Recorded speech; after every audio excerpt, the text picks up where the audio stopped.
Now, I've gone on a bit longer than I expected, but I wanted to put this in the way of how it all developed.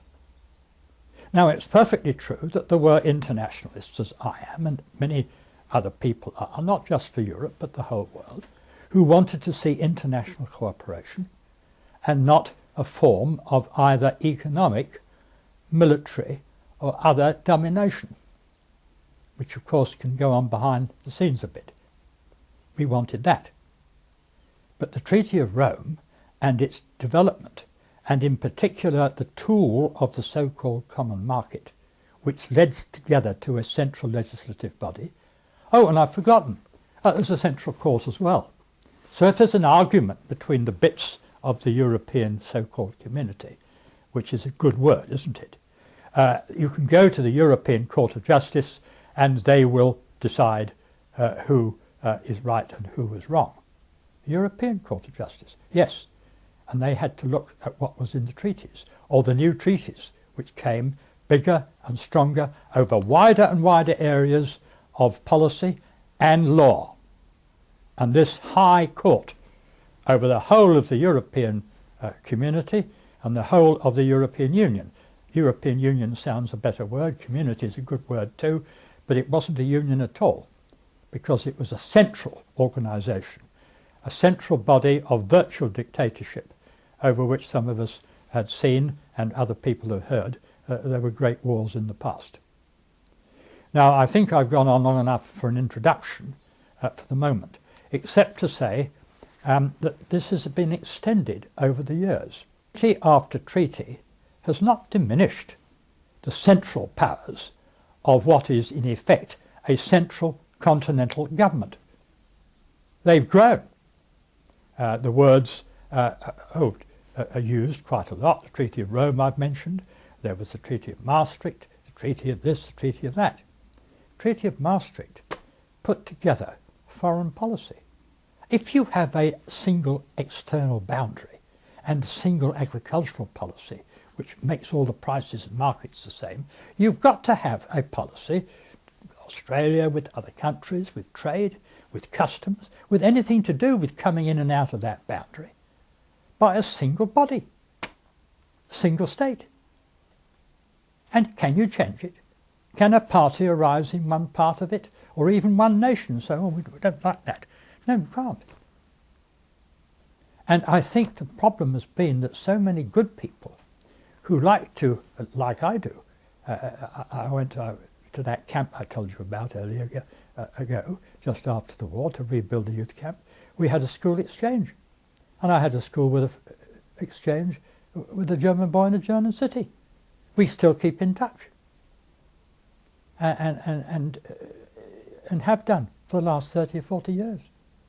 That's real internationalism, not the sort which has been backed, in effect, by capital. Now, I know that I'm on the left wing, and there is a room for capital in the country. There's room for a degree of community. That's in a real sense of the word, not this one. Community coming together in health services, in the provision of roads, in the provision of good town planning. And we in Britain have not only pioneered the system, but we've pioneered many of those good things. We have a lot to lose. But you can't now. You go to any official in the country, you go to any local government, you go to any member of parliament and you're saying, that's a good idea, we can't do that. There's a European Community rule about that. Regulation. Regulation and directive. That's another little feature of this curious organisation, which many people don't even know about. A regulation is all right. We would have regulations anywhere, in any country, fire regulations, motor car standards, anything you need it in statute. You need rules to protect ourselves, to protect the community, to protect individuals, protect families, public health, education, it's all there.